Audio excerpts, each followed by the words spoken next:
很好奇，说中共凭什么或者为什么他可以在这么快的一个时间，他们反而也造成了美国的这些压力，形成了所谓的对美国压力的这种所谓的军事的一个转变的一个转类的可能点哦。即便是刚刚老师也提到说，这到底有跟没有，大家是不是应该要这个放宽心？其实没有想象中这么好，还是说真的要小心？这真的是有可能中国在某些技术上开始要去超越美国，老师你怎么看呢？中国是确实制造了美国的斯普尼克时刻，这一点呢，这个参谋长联席会议主席米利将军已经讲了。那么在这个问题的背后啊，其实有一个值得关注的认知问题，那就是中美冷战的现状到底是什么，有多严重？那么就当年的美苏冷战是苏共点燃的，那么今天的中美冷战也是中共点燃的。我以前呢，在这个我们的节目中，好像讲过几次，就中共是怎么样点燃这个中美冷战呢？就是他有一系列行动。这个第一个行动就是2000年上半年这个开始的。首先是1月份，去年的1月，中共派海军舰队到中途岛演习，公开摆出威胁珍珠港的姿态。其次呢，去年3月，中共宣布呢强占南海的国际海域，用人造岛组成海军基地群，然后把南海变成中共威胁美国的带核弹头洲际飞弹的核潜艇舰队的发射阵地。再次呢，就是去年6月，中共宣布用北斗卫星系统完成了对美国全境实行精准核打击的核大战部署。第四呢，就是今年冬天和春天，中共派出航母舰队在南海和东海与美军的航母舰队对峙。那么到今年春天为止，中共已经用这些军事行动表明，他是故意的，而且是主动的发起了针对美国的冷战式威胁。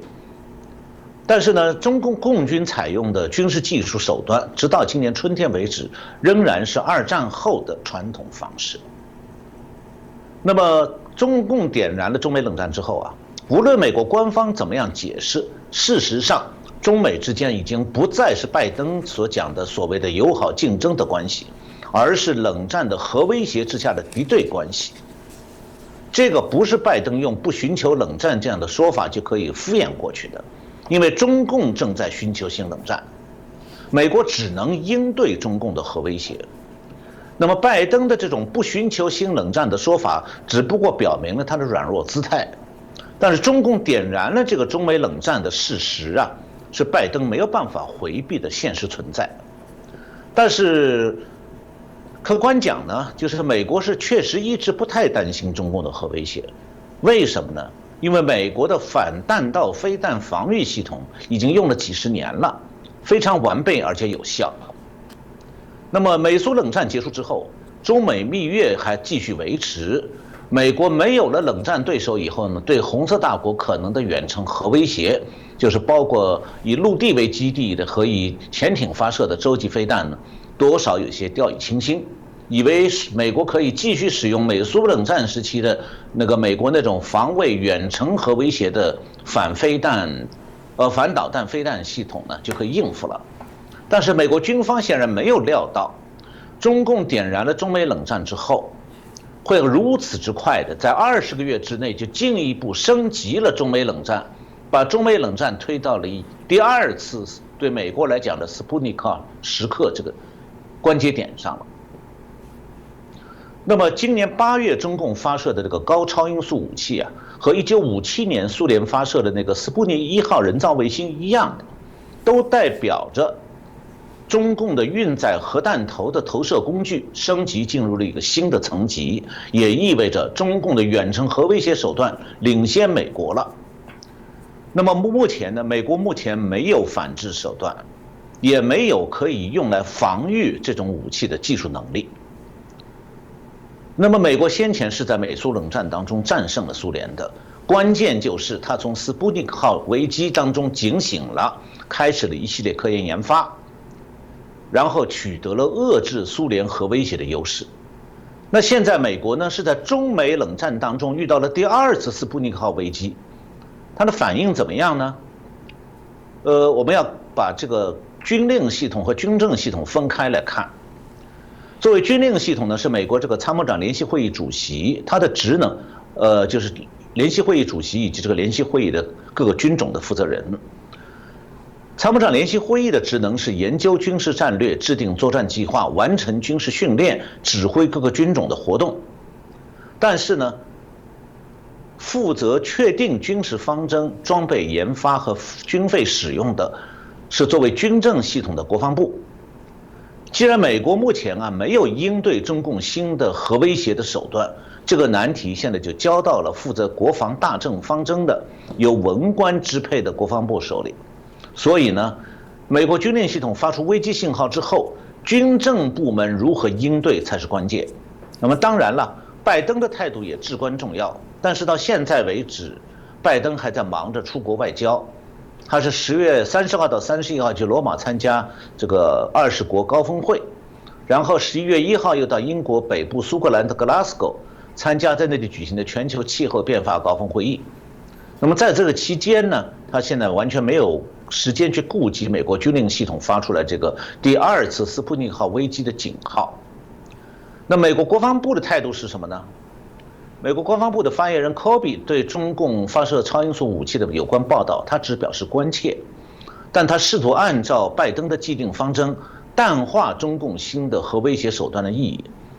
科比说呢，他自己不愿意为中共试射高超音速武器贴上斯普尼克时刻的标签，也拒绝对中共这次高超音速武器实验的技术先进性以及它是不是领先美国这个问题做出直接的答复。他只是说这项技术对我们不陌生，我们对掌握这项技术也考虑过一段时间。我认为这不仅包括我们自身努力掌握这项技术，我们也认识到我们有防御能力，我们需要不断提升这项防御能力。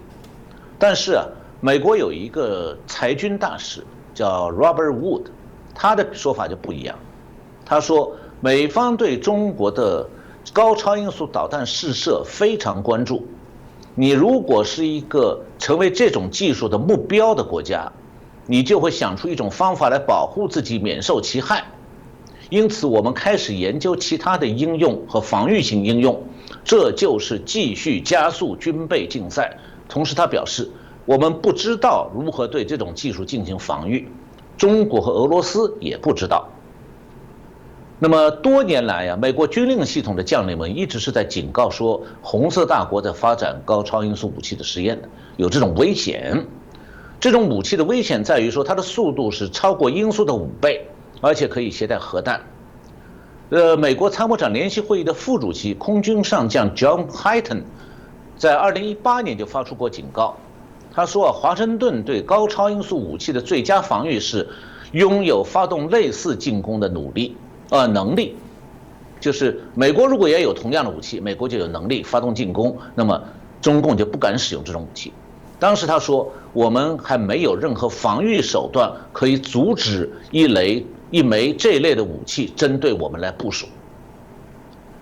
就其这种武器的研发来讲的话，早在2011年，美国国防部就造出了高的超音速样机。但是呢，奥巴马时代的五角大楼官员们觉得说，这项技术继续研发下去会加速太空军事化，所以就把这个高超音速飞机的研发搁置了。那中共和俄罗斯呢，事实上是在不断的加速太空军事化，全力以赴的研发高超音速武器。这也证明奥巴马时代执行的奥巴马方针是何等的愚蠢。那么这就迫使美国现在要重新恢复对这项技术怎么样把它武器化要研发。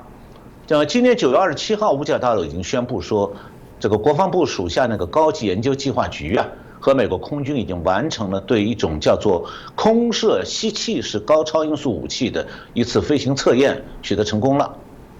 那么国防部的高超音速武器研发部主任叫做 Mike White，今年6月，在华盛顿一个智库主办的讨论会上说，美国是正在推进高超音速武器的研发，目标是2025年前后测试在空中、地面和海上发射高超音速武器，并制造出这些武器。这话的意思是现在还造不出来。